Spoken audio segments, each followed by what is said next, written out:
Hi, so we're just about ready to start exporting our plugins, and the process is slightly different for each operating system, so I'm going to split this up into multiple videos. But in this first video, we're going to do some generic stuff that applies to all systems.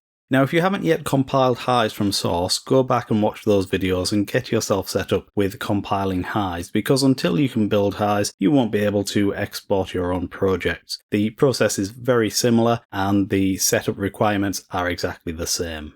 Okay, so let's load up one of our projects. I'm going to load up the rustic violin. It doesn't really matter which one we load up at this stage, it's just to have something here while we set up the project preferences. So this is the settings window in HISE that we've seen a few times already, and it's got a mix of settings. Some of them are project specific and others apply to the whole of HISE and will apply across multiple projects.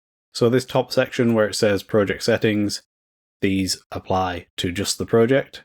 And these user settings as well actually I think apply to just the project. Now we've been through these already, but we're just going to go through them again just to check that we've got everything set up correctly for exporting.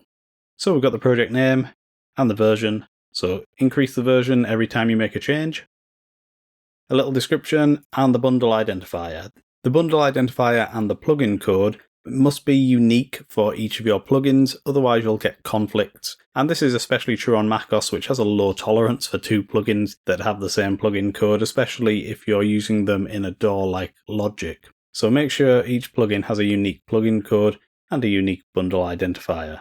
Then we have these extra definitions boxes, so we have one for each operating system. And this is where we can add preprocessor definitions that will affect how our plugin behaves once it's compiled. This is similar to the preprocessor definition section we looked at in Producer when we were building HISE. There are lots of different preprocessor definitions available, and you'll come across these on the forum when certain topics are being discussed. The only one we've used so far is when we were building HISE on Windows and Linux. So you guys on OS X won't have seen this yet, and that was for using FFTW. So if you compiled HISE with FFTW, you probably want to add this into your projects as well, especially if you're using convolution, because that way you'll make use of FFTW in your compiled plugin.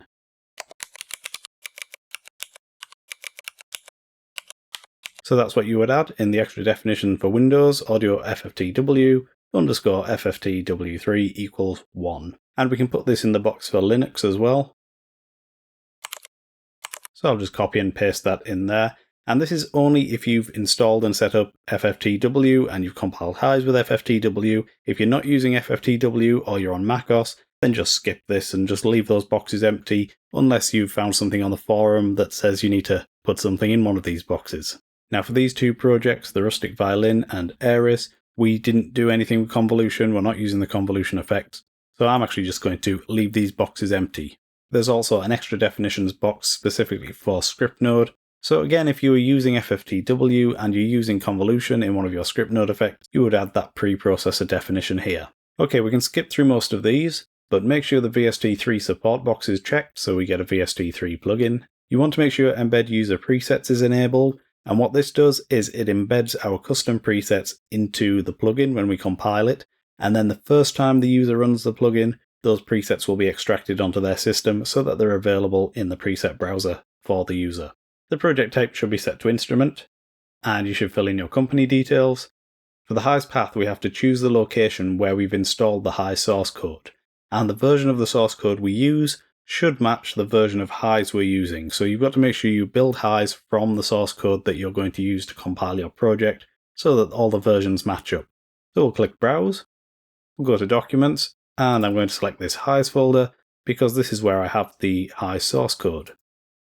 If you're on Windows, you want to select Visual Studio 2022 in here. If you're using IPP, that's the Intel Performance Primitives, then you want this box enabled. I'm going to disable it because I'm not using it, and if you're on Mac, you want to make sure that's disabled as well. Support 32-bit macOS, that can be disabled, you don't need that enabled generally. If you want to know more about it, you can click this little help button and read up to see if you need that, but it's unlikely that you do. If you're using Faust on Mac OS, then you should set this Faust path, and you set that to the HISE source code, the Tools folder, and the Faust folder.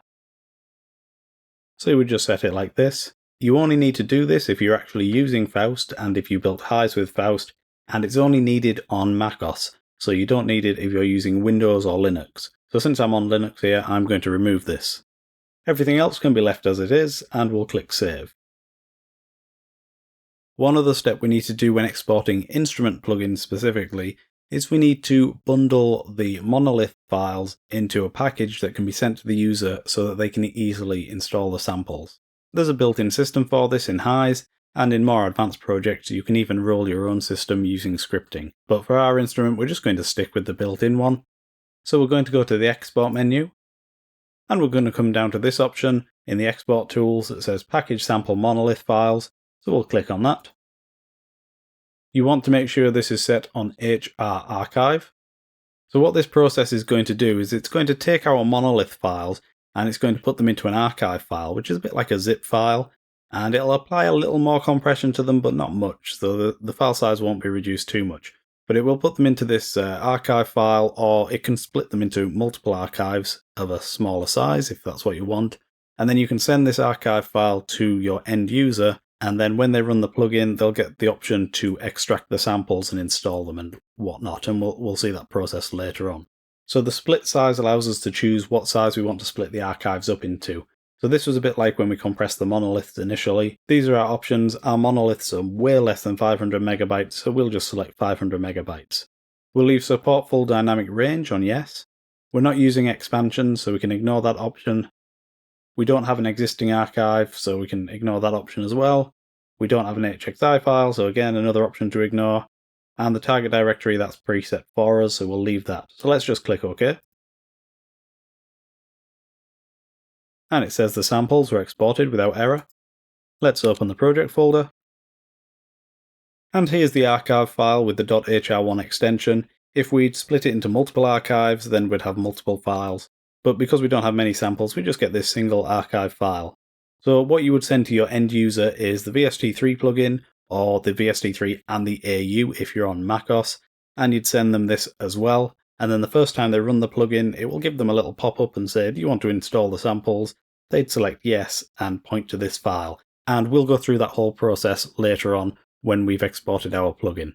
You can create these archives on any operating system, Windows, macOS or Linux, it doesn't matter. It's a universal archive and it can be used by all operating systems. So that's the project preferences setup and the HISE preferences setup. You should also do the same thing with the Aeris effect project. Just make sure the project settings are correct and that you have a unique bundle identifier and plugin code set. So that's the generic setup complete. Head over to the next video, either for Windows, macOS or Linux, depending on which operating system you're on, and we'll get started with compiling the project.